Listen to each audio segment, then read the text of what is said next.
한 처음에 말씀이 계셨다. 말씀은 하느님과 함께 계셨는데 말씀은 하느님이셨다. 그분께서는 한 처음에 하느님과 함께 계셨다. 모든 것이 그분을 통하여 생겨났고 그분 없이 생겨난 것은 하나도 없다. 그분 안에 생명이 있었으니 그 생명은 사람들의 빛이었다. 그 빛이 어둠 속에서 비치고 있지만 어둠은 그를 깨닫지 못하였다. 하느님께서 보내신 사람이 있었는데 그의 이름은 요한이었다. 그는 증언하러 왔다. 빛을 증언하여 자기를 통해 모든 사람이 믿게 하려는 것이었다. 그 사람은 빛이 아니었다. 빛을 증언하러 왔을 따름이다. 모든 사람을 비추는 참빛이 세상에 왔다. 그분께서 세상에 계셨고 세상이 그분을 통하여 생겨났지만 세상은 그분을 알아보지 못하였다. 그분께서 당신 땅에 오셨지만 그분의 백성은 그분을 맞아들이지 않았다. 그분께서는 당신을 받아들이는 이들, 당신의 이름을 믿는 모든 이에게 하느님의 자녀가 되는 권한을 주셨다. 이들은 혈통이나 유교이나 남자의 욕망에서 난 것이 아니라 하느님에게서 난 사람들이다. 말씀이 사람이 되시어 우리 가운데 사셨다. 우리는 그분의 영광을 보았다. 은총과 진리가 충만하신 아버지의 외아드님으로서 지니신 영광을 보았다. 요한은 그분을 증언하여 외쳤다. 그분은 내가 이렇게 말한 분이시다. 내 뒤에 오시는 분은 내가 나기 전부터 계셨기에 나보다 앞서신 분이시다. 그분의 충만함에서 우리 모두 은총의 은총을 받았다. 율법은 모세를 통하여 주어졌지만 은총과 진리는 예수 그리스도를 통하여 왔다. 아무도 하느님을 본 적이 없다. 아버지와 가장 가까우신 외아드님, 하느님이신 그분께서 알려주셨다. 주님의 말씀입니다.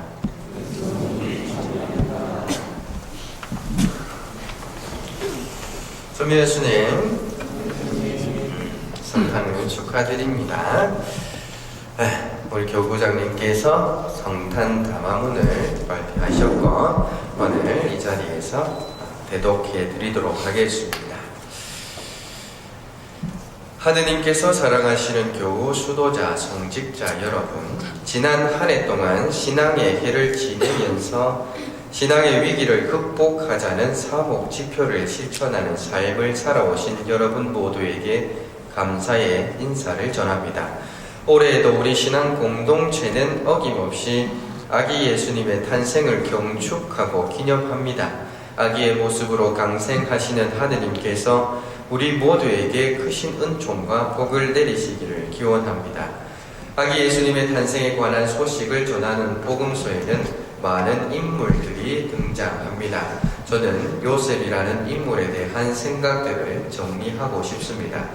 마테오 복음서는 요셉의 댐댐이를 헤아려 볼 수 있는 중요한 정보, 즉 요셉은 의로운 사람이었다는 사실을 알려줍니다. 의롭다는 말은 경건하게 사는 것, 말하자면 하느님께서 정해주신 대로 살아갈 준비가 되어 있다는 것을 의미합니다. 의로운 사람 요셉은 시편 150편이 묘사하는 유형, 즉 주님의 가르침을 좋아하고 그분의 가르침을 밤낮으로 되새기는 사람, 그는 시냇가에 심겨 쨘때에 열매를 내며 잎이 시들지 않는 나무와 같은 사람입니다. 요셉은 정식으로 결혼하지도 않은 약혼녀가 임신한 사실을 알게 됩니다. 이렇게 이해할 수 없고 감당하기 힘들지만 받아들일 수밖에 없는 하느님의 뜻이 그에게 다가옵니다. 그 결과 화원하기로 결심했던 마음을 바꾸어 마리아를 아내로 받아들이기로 합니다. 마리아를 아내로 받아들이면서 마리아가 잉태한 아기도 받아들이고 이 아기가 나중에 가져올 운명마저도 받아들입니다. 그럼에도 아기의 이름을 지을 수 있는 권한도 행사하지 못하게 됩니다. 예수라는 이름으로 태어날 이 아기는 당신의 백성을 구원할 것이라는 알 듯 모를 듯 이해할 수 없는 현실도 받아들입니다. 하느님께서는 요셉이 자기 계획대로 살아가는 것을 허락하지 않습니다. 요셉은 하느님의 말씀에 귀를 기울이는 사람입니다. 천사가 전하는 목소리를 통해서도 하느님의 깊은 섭리와 뜻을 감지하는 세심한 마음을 간직한 사람입니다. 하느님께서 예상을 뛰어넘는 명령을 내리셔도 다소곳이 순종하는 사람입니다. 자신의 계획이나 생각을 이루려고 터무니없는 고집을 부리지 않는 사람입니다. 자신의 뜻대로 되지 않는다고 반항하거나 저항하지 않는 조용한 사람이었습니다. 그 결과 요셉은 자유롭고 위대한 사람으로 거듭 태어나게 됩니다. 하느님께서 원하시는 것을 기꺼이 받아들임으로써 자아를 반듯하게 세웁니다. 자신의 꿈을 포기하여 하느님의 뜻 안에서 삶의 의미를 찾습니다.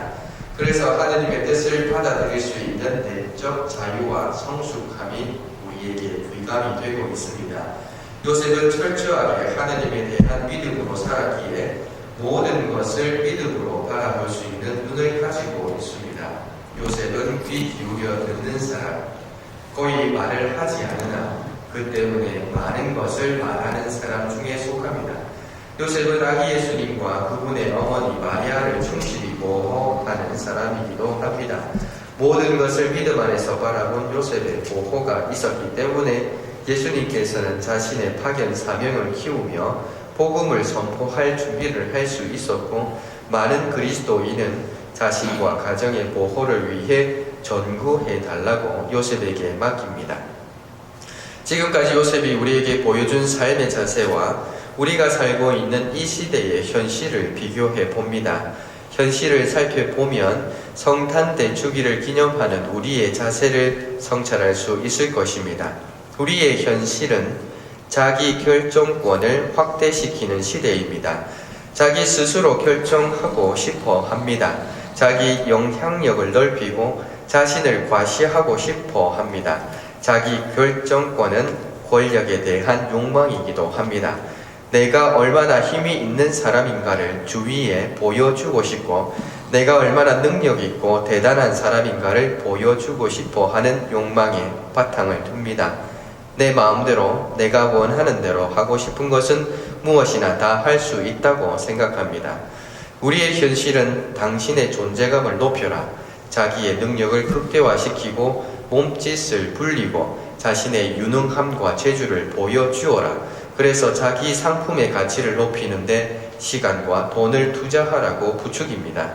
그 결과 우리의 현실은 하느님을 우리 삶의 중심으로 모시지 않는 모습으로 드러납니다. 하느님을 우선하지도 않습니다. 하느님은 늘 후순위로 밀려납니다. 우리는 언제나 내가 하고 싶은 것을 먼저 선택합니다. 그 다음에 하느님을 선택합니다. 믿음의 문제와 관련해서도 자기 결정권을 행사합니다. 믿음이란 내가 만들어내는 것이 아님에도 만들어내려고 하고 실제로 만들어냅니다. 그래서 내가 믿고 싶은 것만 선택해서 믿습니다. 내 마음에 들지 않으면 믿지도 않습니다. 내가 믿고 싶은 것은 진정한 믿음에 속하지 않습니다. 그래서 우리의 믿음과 삶이 곳곳에서 무너지고 부서지고 있습니다. 그 이유는 하느님을 잃어버렸기 때문입니다. 우리는 지금 하느님으로부터 너무 멀리 떨어져 있고 하느님을 망각하고 마치 하느님이 존재하지 않는 것처럼 살아가고 있습니다. 하느님 없이 사는 삶을 버리고 하느님과 함께하는 삶을 회복하고 언제나 하느님을 먼저 선택하는 방향으로 돌아서야 합니다. 묵을 곳이 없어 이 집 저 집을 기웃거리며 돌아다니는 아기 예수님을 언제까지 이대로 방치할 것입니까? 우리가 나서서 묵을 곳을 마련해야 하지 않겠습니까? 성탄대 주기를 맞이하여 교구민 모두에게 한없는 사랑으로 이 세상에 오시는 아기 예수님의 사랑이 풍성히 내리시길 기도합니다. 아울러 다가오는 새해에는 강생하신 우리 주님, 곧 인류 구원을 위해 세상에 오신 주님을 더욱 충실히 따르기 위해 함께 기도와 정성을 모아주시기를 기원합니다. 지난 한 해 동안 기도와 헌신으로 본당과 교부를 위해 수고하신 모든 분께 감사드리며 다시금 하늘은 기뻐하고 땅은 즐거워하는 성탄을 경축드립니다. 사랑이시기 때문에 사랑의 모습으로만 자신을 드러내시는 하느님의 섭리와 은총 속에 다가오는 새해를 행복하게 맞이하시기를 빕니다. 새해에는 많은 결실을 기대하면서 희망의 씨앗을 뿌리시고 우리 가운데 탄생하시는 아기 예수님께서 우리 모두를 당신 품에 안으시고 우리의 고단한 삶을 위로해 주시기를 소망합니다. 2013년 성탄 대축일을 맞이하면서 교구장 안명욱 주교 제가 대독했습니다.